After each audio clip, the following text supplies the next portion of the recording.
So how's everybody? Good to hear. So we've got a great panel of speakers today. Three folks from Barbara Cooper King and one banker from Citizens Bank, right?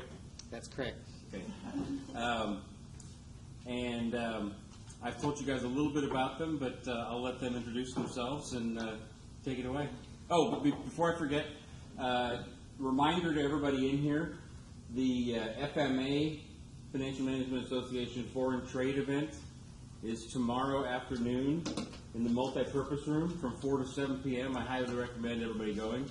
It's going to be a great event. So without further ado, panel. I'll start. Yes, go ahead. Good morning. I'm Bill Jeffries with Citizens Business Bank. I work downtown at the 17th Street office. A little bit about my background. My first day in banking was January 2nd, 1977. I had a business administration degree from St. Leo College, which is now St. Leo University. It's about 30 miles north of Tampa, Florida. I'm also a 1990 graduate of the Graduate School of Banking at LSU. So I've been touched banking in the last 5 decades. Not consistently. I've been in insurance sales in the past in the Atlanta area with New England Financial. So I've seen a lot of economic cycles since the 70s. We used to watch Wall Street Week on PBS years and years ago. The head of the business department said I should be an accountant, CPA, and I says, no, I don't want to work with numbers all day long. But I ended up, I'm a portfolio manager. I've been at Citizens, it will be 7 years, and they hired me from Rabobank to take over the assets of San Joaquin Bank that was taken over by the FDIC in the fall of 2009. At that time, I think it was the 99th bank to be taken over by the FDIC and sold. So I was there to clean up the portfolio of 2 of the offices here in Bakersfield. So a lot of workout situations. There were some, unfortunately, some people lost their businesses and their assets.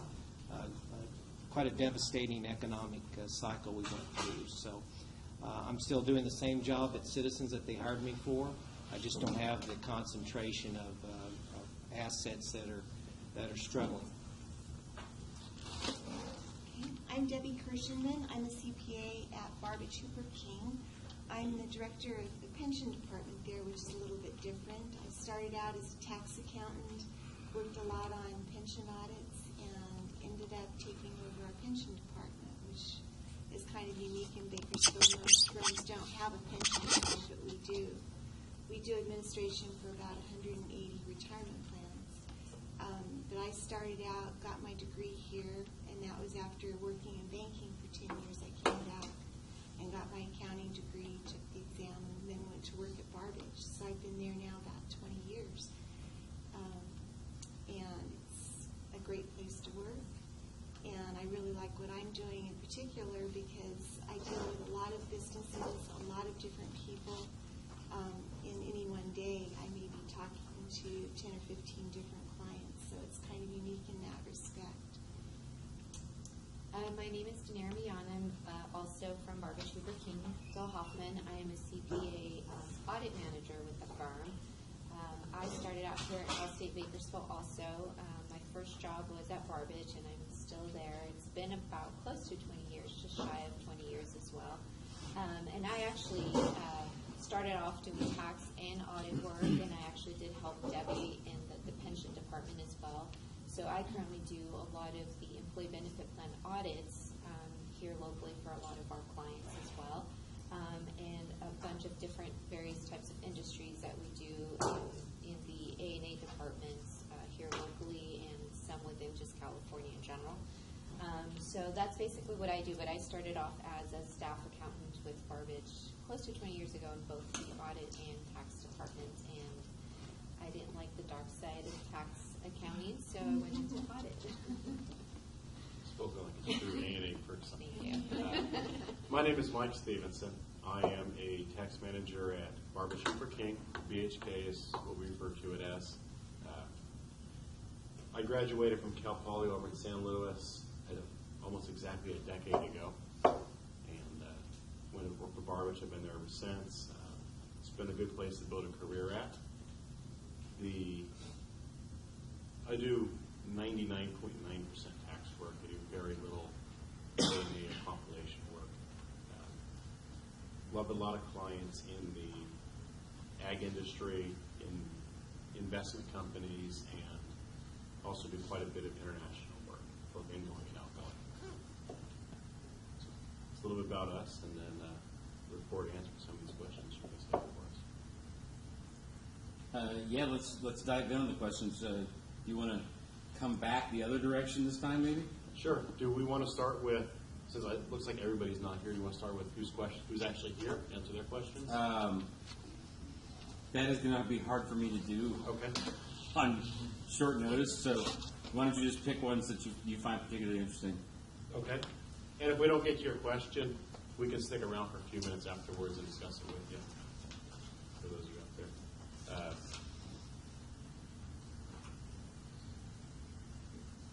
So I'm going to go to, I'll let Danira answer the one at the very bottom. I'm going to do, I'm going to screw this up. Z1. Okay. What suggestions do you have for an accounting major student? Michael, basically my response to that would be is that you need to be thinking about what you want to do, where you want to go in life. If your end goal is just to graduate and get a job, you're probably not going to put yourself in the best position. You need to be looking at what kind of job you want, what kind of career you want to build. If you want to go into pension administration, you need to be talking to people like Debbie.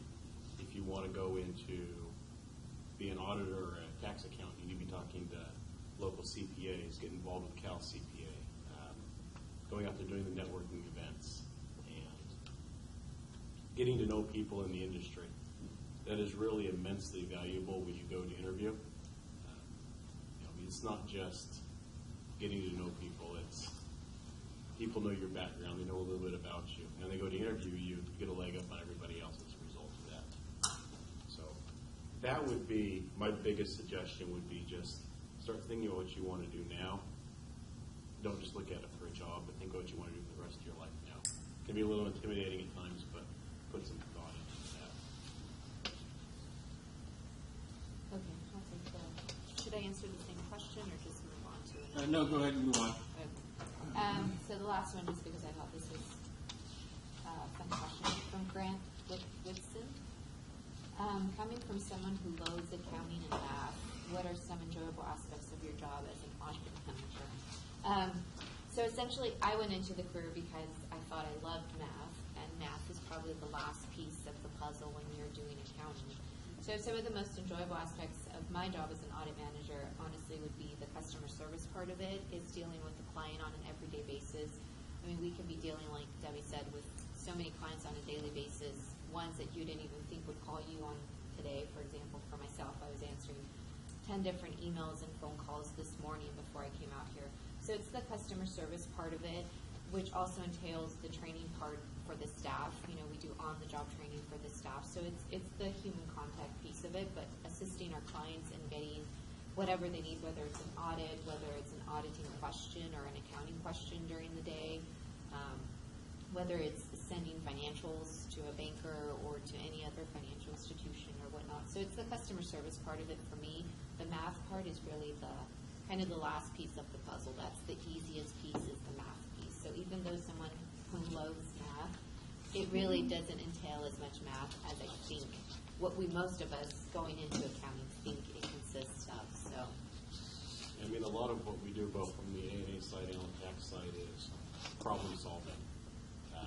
It's not so much math-based, but if, when your client has an issue, it's looking for a way to fix that issue for them or assist them with that. I mean, there's days where I don't do any math. I might not do any math for a week in my right. That's what the adding machine is for, too. Yeah, spreadsheets, formulas. Okay.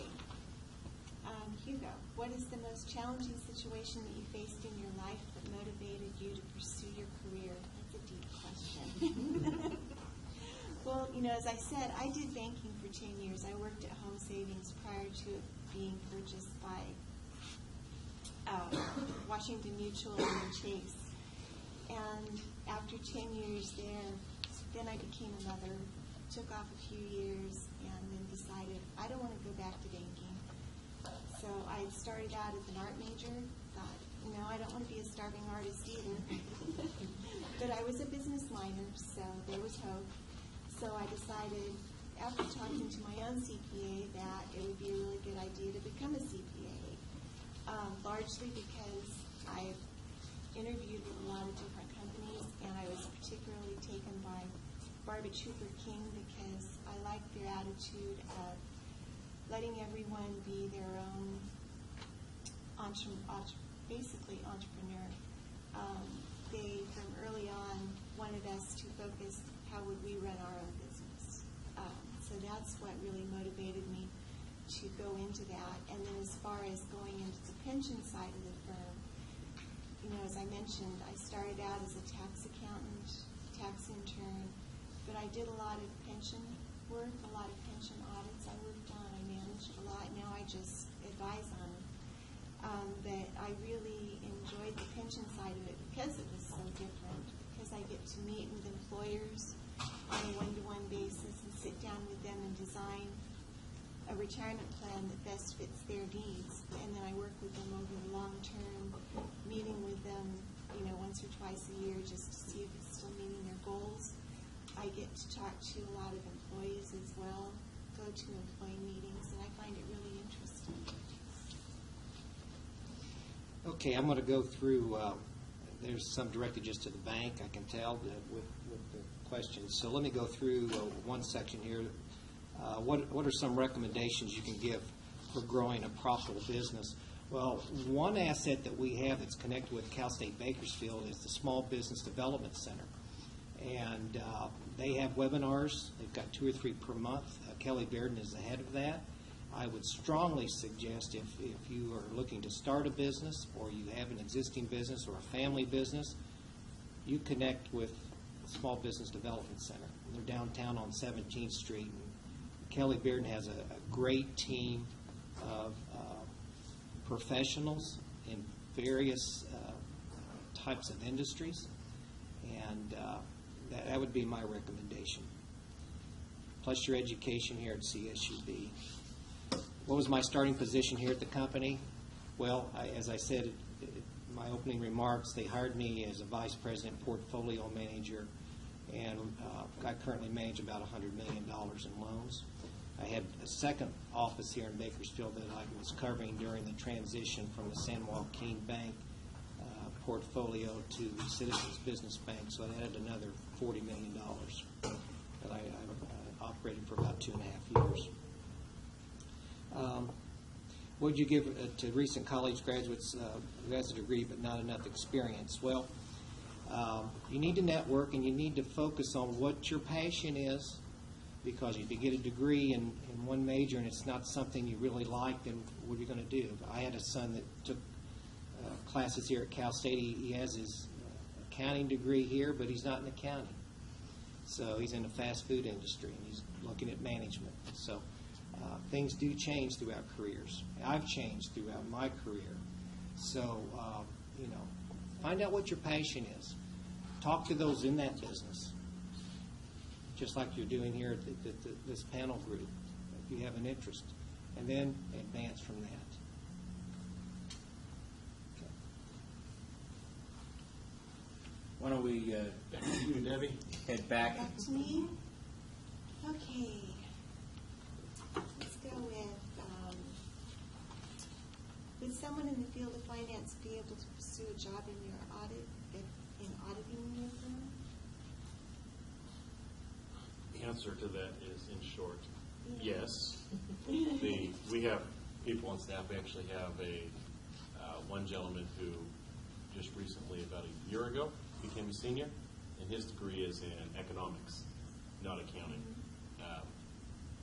As long as it's a finance-related field, accounting, economics, or finance, then,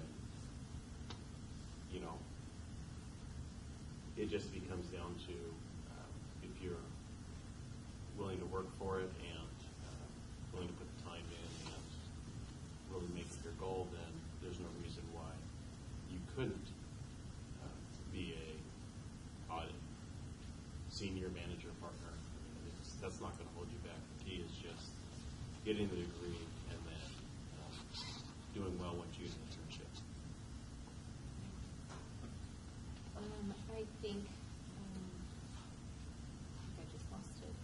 Okay, if you could go back and change anything, would you, and what would it be? Excuse me. So I started out here at Cal State Bakersfield, and I think one of the things that I would change, not only when I was going to school, but when I was actually a staff accountant, is to be more involved. So when I went through school, I basically thought, okay, all I need to do is get a degree. I wasn't involved in the UAA. I wasn't involved on the Cal CPA, which is the California Society of CPAs locally. We do a lot of events with UAA. So those are one of the things that I think would have at least opened my eyes a little bit more as to kind of the different possibilities in the accounting major, because I thought all I could do with accounting was be a CPA. I don't know that I would go back and change necessarily my route to be a CPA, but I think I didn't realize that there were other venues, either going to governmental accounting or going to private accounting. So being involved, I think, would have made a little bit of a difference, and maybe just opening up the different types of careers that were involved with accounting. And as well, the same with, once I was staff accountant, being involved with like the Cal CPA, just networking, getting a little bit of head start on that. I know that when you start off as a staff accountant, your focus is getting the CPA exam done and completed and whatnot. But getting involved at an earlier age or a little earlier part in my staff development versus a little bit later, I think would have helped me out more with just either my own, like being an audit manager, developing people, being in a leadership role would have helped me a little bit more on a faster track if I had been involved at a lower level on a lot sooner basis than what I did now. I don't know that it would have changed a lot, but I think in my own development, I felt that would have been a little bit more helpful if I had started a lot sooner than what I did. The one I keep seeing coming up here, and it's 4 or 5 times, is related to opportunities for people with very little experience. I think that's probably something we should spend a little bit of time on, get Bill's perspective on what it is as well. One thing we always tell people when they come into work for the firm, when we hire interns, we tell them on the first day of training that if they feel like they know absolutely nothing, they're probably on the right track. The reality is that you guys go through school and you get a financial background and you understand some of the concepts, but actually applying those concepts to what we're doing is sometimes not there. Actually, usually not there. So it's almost like we start from scratch and we train you, and we expect that. One thing we ask people is just make sure you come to work, you're ready to learn, and if you're learning every day, you will be amazed how much you learn in 6 months or a year or 2 years. So not having accounting experience we expect that. If you have accounting experience, then that's kind of the rarity. I think there may have been 3 or 4 people we've hired in the last 3 or 4 years that actually had accounting experience as far as internships and staff accountants go. And we've hired 21 people in the last 3 years. So 3 of the 21 had experience. The rest of them did not. Do you have any thoughts on that, Debbie or Bill? I'm just thinking that, as far as your class, what you're learning in school, as Mike said, it's not going to be that applicable when you actually go to work for a firm, but I think it's still really important if you're planning on taking the CPA exam. That's when you really need to draw on what you learned from your classes, because 5 years later you probably won't remember most of it. So I'll touch on that question also about preparing for the CPA exam. Do as good as you can in your classes, study as hard as you can, and as far as the CPA exam itself, take a good prep class if you can, and devote your life to it for a period of time so you can really study. But definitely draw on your classes, your audit classes, your accounting classes, because you'll find out how much of that is focused on in the CPA exam. Hopefully what you're developing here is your critical thinking skills and your ability to solve problems. And what's in the classroom is some of it's applicable, and some of it, when you get into the real world, every organization is different. The management's different. The processes are different. The technology's different. The software's different.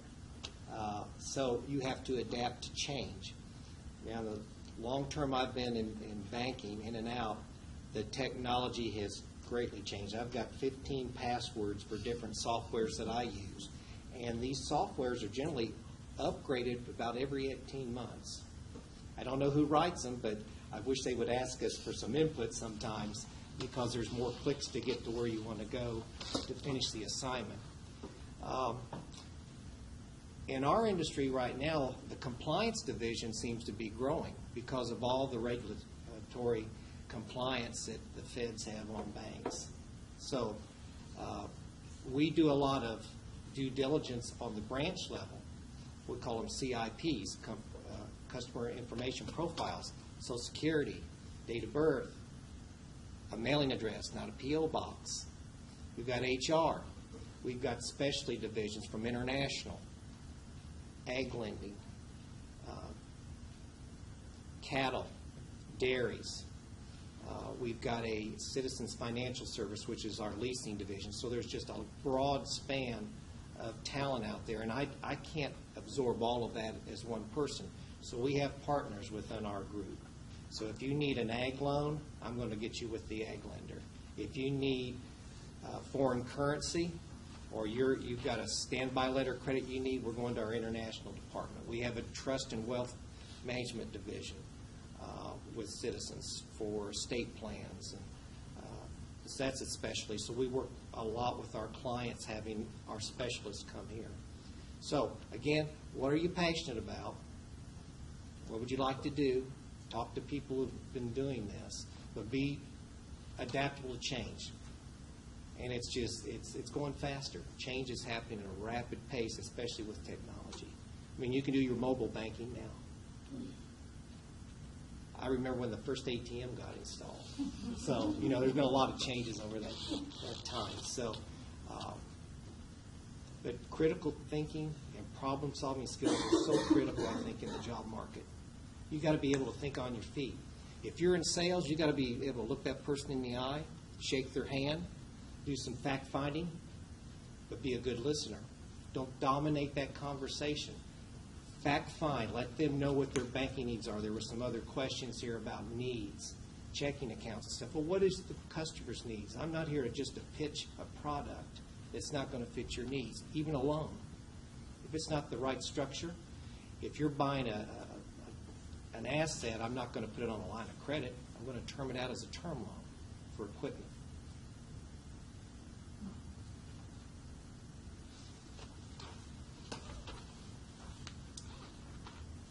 Okay. So many of these questions are kind of duplicated. I'm trying to find something unique. And a lot of them are focused on audit management. Apparently everybody wants to do audits. They never got it How apparently. many of you actually have an accounting major or minor? Okay.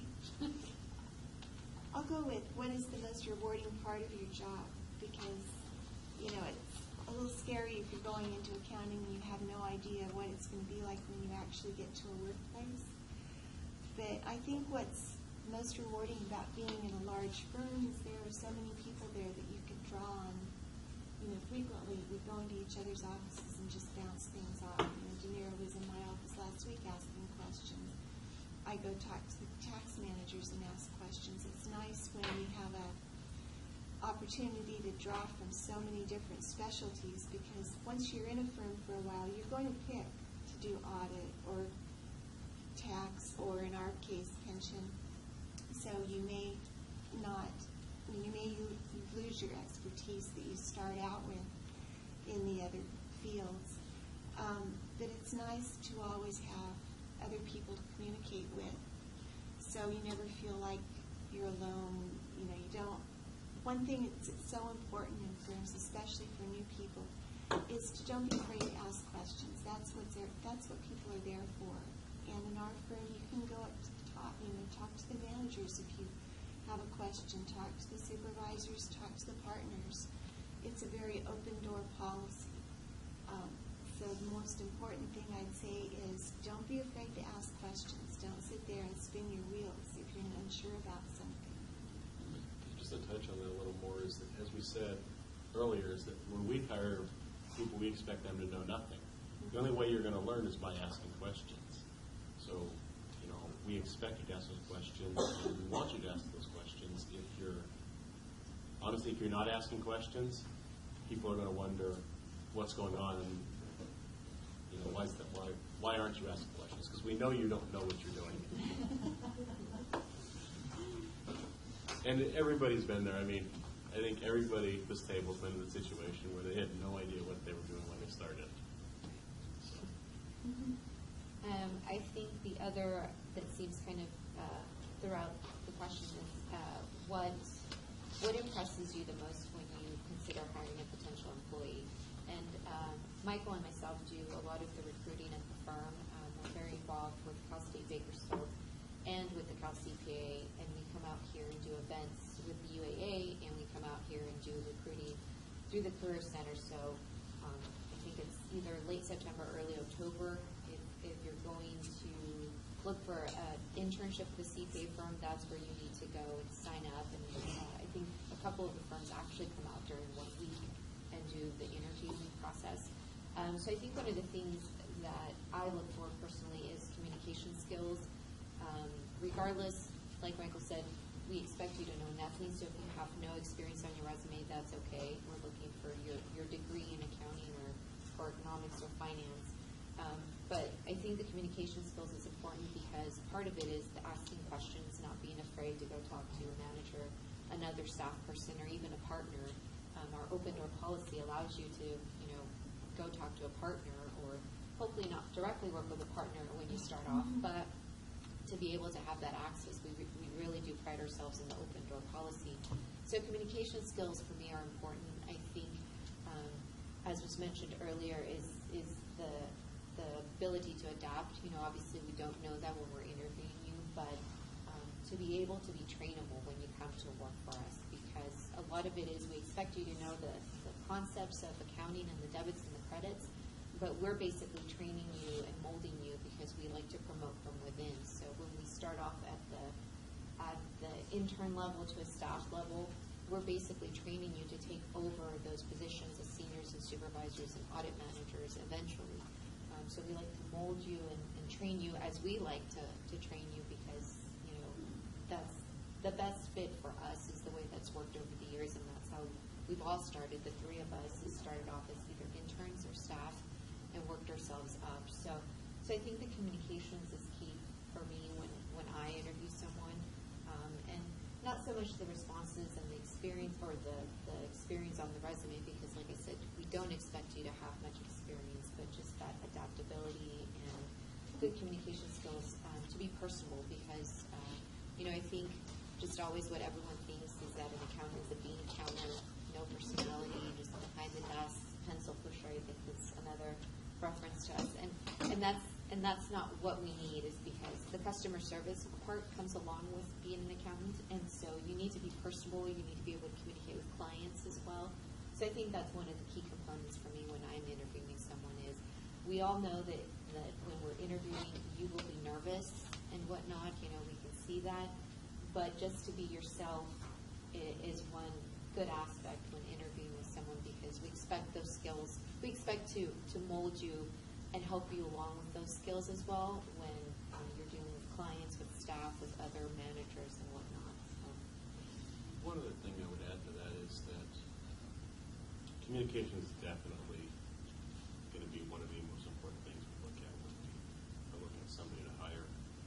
The other thing that I look for particularly is the ability to think. Now, I don't mean that in a negative way, but those critical thinking abilities, the problem-solving abilities, are becoming more and more rare. So the ability to look at a problem, not necessarily know what the answer is, but to be thinking about ways to go about solving it. That's what I look for. And you can generally get a fairly good idea by talking to somebody, but that's one thing that I look for as well. I've sat on interview groups, and then when they've hired credit support people, then I'm generally involved with the training of those folks. And some of it's right hands-on. If they're in another office out of town, we'll have a conversation over the phone. I'll send them resources. This is a little item that they handed out to all employees a few years back, and it's got service standards for face-to-face contacts, and telephone service standards. So, this comes through our board of directors, and then our 5 core values that we have: financial strength, superior people, customer focus, cost-effective operation, and the 5th was having fun. And that was a real focus on some of these questions. What's that 5th value all about? On some of the interview groups, these are all college students that I've sat in, and some of them are very nervous and they're timid at times, and I understand that, and we've all gone through that. But, you may be asked a problem-solving question during an interview with our bank and how to handle that situation. So, what's the worst boss you've worked for, or there's going to be these questions. It's just going to come out of nowhere, and you've got to think quickly and respond. So we look at that, and they do a grid on the officer level to kind of look at your profile, and this goes back to a psychological profile that has been done for years and years. So, and they still do that, and they'll have the chart showing your strengths and weaknesses of what the bank's looking for. And a lot of it deals with those thinking skills that you have. We all have a scorecard, and this was asked upon, what are my objectives? Well, I will be getting production goals for new loans and deposit growth. Even though I'm a portfolio manager, I have a percentage of sales to do. And we call it GPM, so that's your production that you have for the year. So my production is to get over $125,000 in income for the bank. And again, I'm not a full-time salesperson. So then they're going to measure this and how many sales calls they want me to make a month. 15, face-to-face. Loan officers are 30 face-to-face calls. But you got to do your pre-call planning. So there's a lot of prep work, and you're working with deadlines. And being involved with a community activity, community service. And that's rated. So there are percentages assigned to each of these categories for that part of the banking group, which is portfolio management and relationship managers, which are your core production of loan officers. I'm going to touch, you guys are going to kick in on this also. Our firm motto, providing peace of mind in an increasingly complex world. I mean, it really should be in an increasingly complex IRS code. Because, clients are very cost conscious, especially when coming to a large firm in town. So we have to spend a lot of time simplifying things for them, bringing the cost down as much as we can, making it as easy for them as possible to meet their regulatory things that they need to comply with. But that's what's so important, too, when we hire people, because when it comes to being cost conscious, we want a support staff that we can work with, that we can have do a lot of the work, and then it goes up, it's reviewed by higher staff. So we try and give them the best quality work at a price that they can be comfortable with. Because IRS code, I deal particularly with ERISA, which is the section of IRS code that deals with qualified retirement plans. And since I've been doing this for 20 years, it's become unbelievably complex. There are a lot of companies that deal with retirement plans that basically leave it to the employees or the employers to do a lot of the compliance work, particularly if they have what's known as a bundled plan, where their assets are an asset custodian, where they are paying them to administer the plan as well. They'll say, okay, give us the data, input the data for your tax return, your 5500, or here's what you need to do to know to do the testing. When we take over, it's kind of a sigh of relief because we do all that for them, because that's not what they're trained for. We're the ones with degrees. We're the ones that this is our expertise. And we try and impart that to our clients, that we're here to do the work for you. We don't expect you to know the law, but we do expect you to listen to us, to take our advice.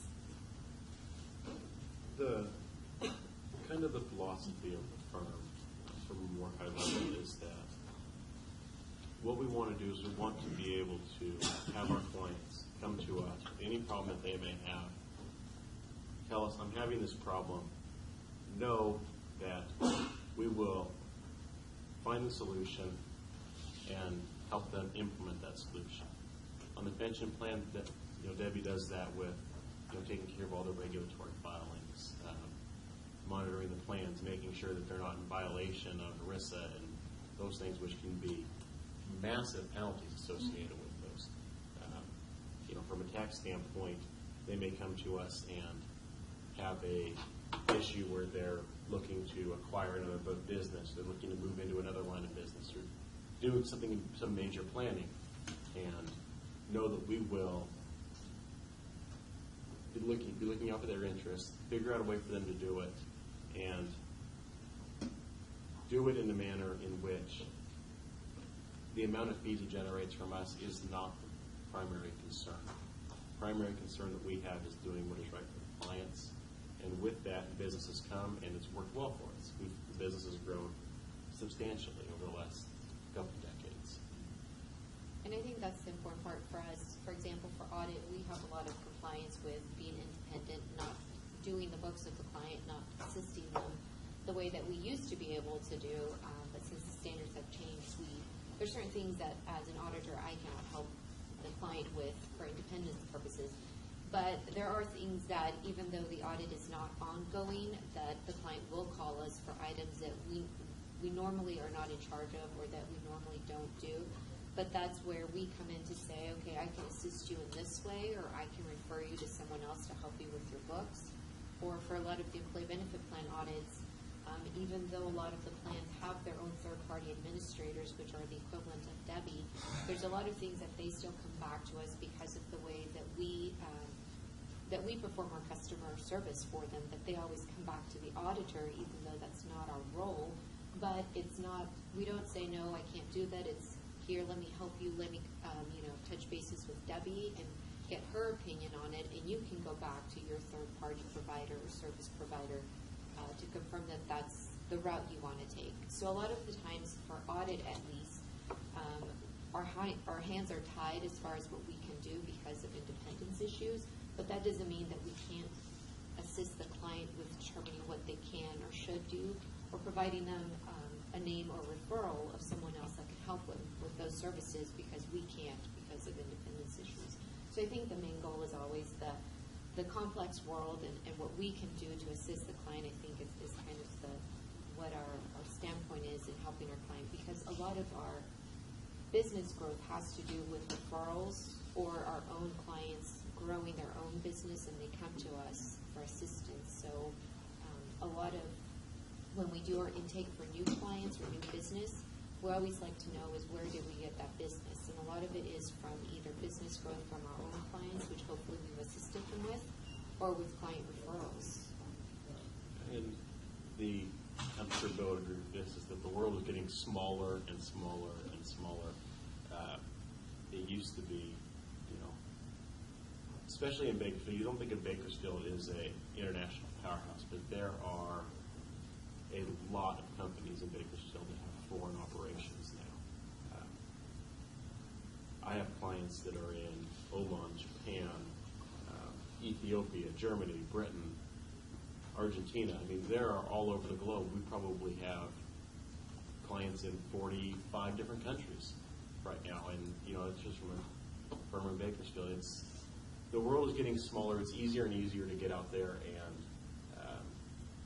to push those boundaries and open up those foreign branches and that sort of stuff. So there's a lot of regulatory compliance, and there's a lot of issues that go along with doing that. So the key is that the clients have to have somebody to rely on to get that information, whether it's us or whether it's somebody like Bill. I will say this, we do have a global economy, and yes, there are customers here. If I think of ag as one area, we have the technology from the oil and gas industry that goes worldwide, and we work with some of these clients. We love it when we see a local CPA office that does their financials. We have a lot of confidence. When I just see a bookkeeper On a smaller business that may have revenues from up to, let's say, $1 million, and I ask questions about the financials that they provide, and sometimes they're just compiled by the business, and you do a spreadsheet over 3 years, and there's all these fluctuations and things that don't make sense. And I said, well, you need to talk to someone, but that's doing your accounting, because they should have caught this. When it was horrible. So, and they want a loan. They want almost $1 million loan, and I can't justify that. I don't have accurate numbers. If they can't show proof of income on that tax return to cover cash flow, of course, we're going to take depreciation and add that back. There may be some things that are amortized. But we love getting the CPA statements, whether they're compiled or reviewed, and they've got a 2-year comparison, and there's all the bullet points of the facts and the figures. Again, you looking for a job, whether it's in banking or accounting, you're going to have to ask those questions too with your clients. Maybe things don't look right that they're sending in to you, and you may have to straighten out the mess and get the books right, especially when they got to file their taxes. So, again, critical thinking skills, think on your feet, and getting the information you need to get the job done, whether it's with your customer or it's within your backroom operation, because there's a lot of team members that you're going to work with and a lot of specialties. And you mentioned global. I mean, our international department continues to grow. And we cover multiple counties here, and we're approaching $8.5 billion in assets, so with over 50 offices. So there's a lot of needs out there for international trade and letters of credit. You mentioned the difference in getting good financials versus bad financials. That's so important. That's why I feel so pleased to work at a firm where I know we're putting out really good quality work. Tax work, audit work, and hopefully pension work as well. And our clients can recognize the difference. I deal with several large plans that are required to be audited, have independent audits annually by another CPA firm. Can't be our firm.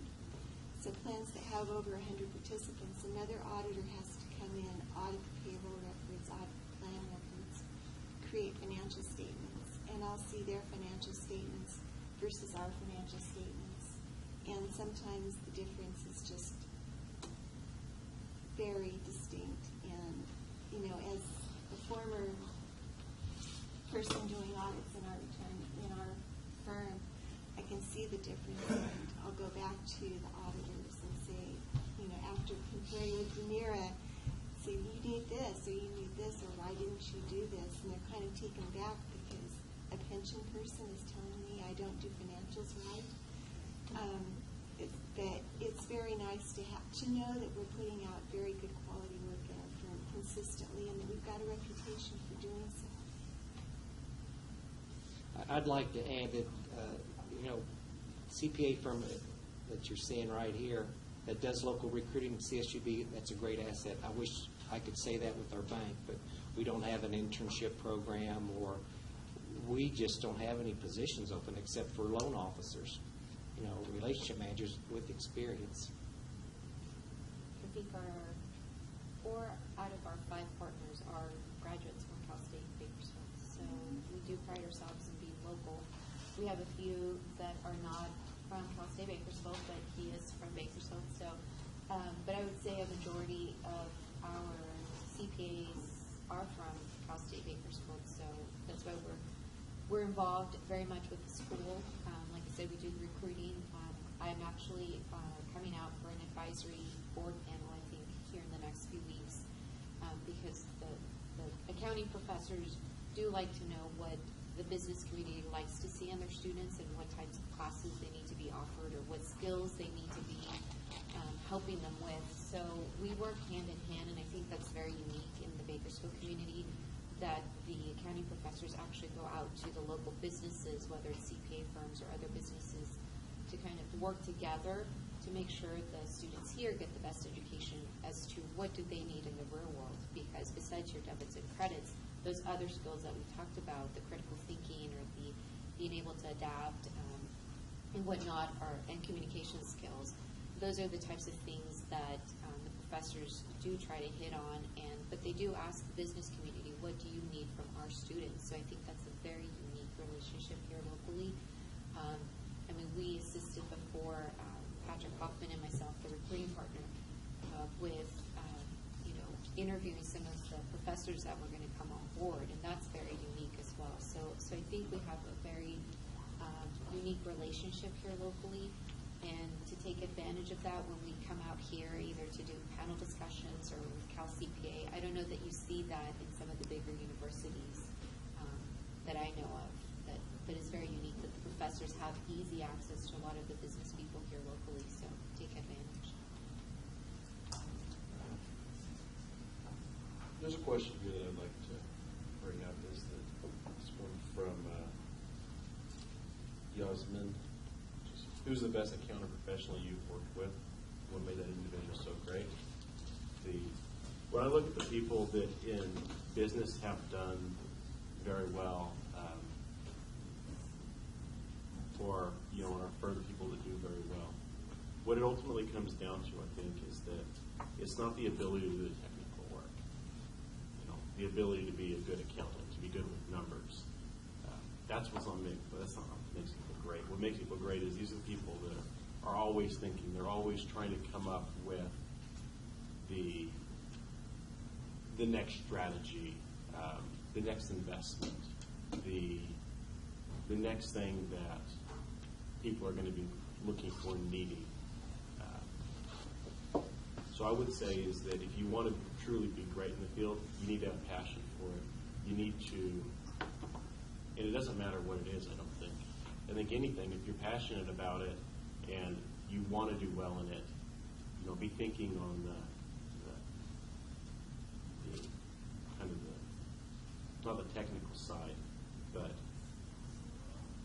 be looking at it from what can I do to make this profession better, or what can I do to make my business better. That's what you need to be looking at. That's where I see where people become great, not from being good technically at things. I think I would agree. I think with the firm that we're with, you can take different qualities from each of the partners or from the managers as to what's made them successful, and take it upon yourself as far as your own development as well.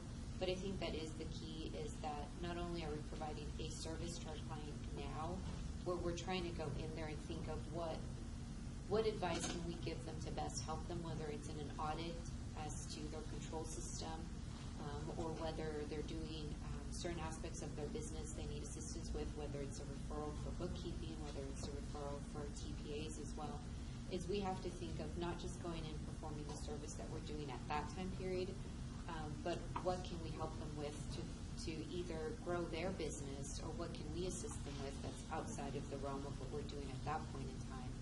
Because as their business grows, our business grows as well. So we have to look at it upon ourselves to help our clients, even though they're not asking us for help at that time, is what do we see as outsiders coming in where they can help their own business, or what we can help them with, whether it's referrals for other types of services that they may need, or just suggestions as to what we see with some of our other clients, the type of experiences that we bring for them as well.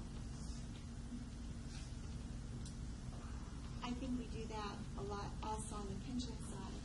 I do an annual newsletter and just reach out to my clients periodically when I know that something is going to affect their plan or could affect their business, just to keep them apprised. Even, it's kind of going above and beyond what we're doing.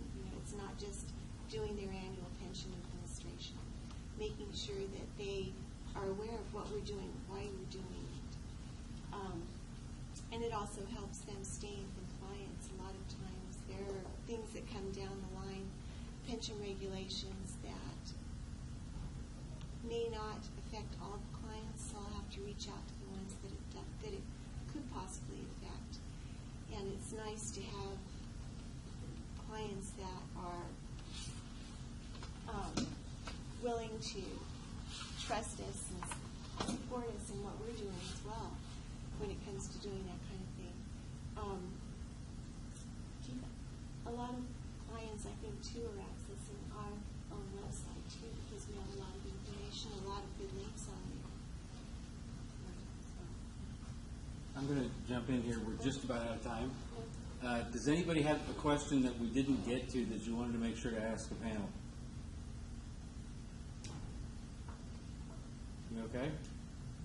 Okay.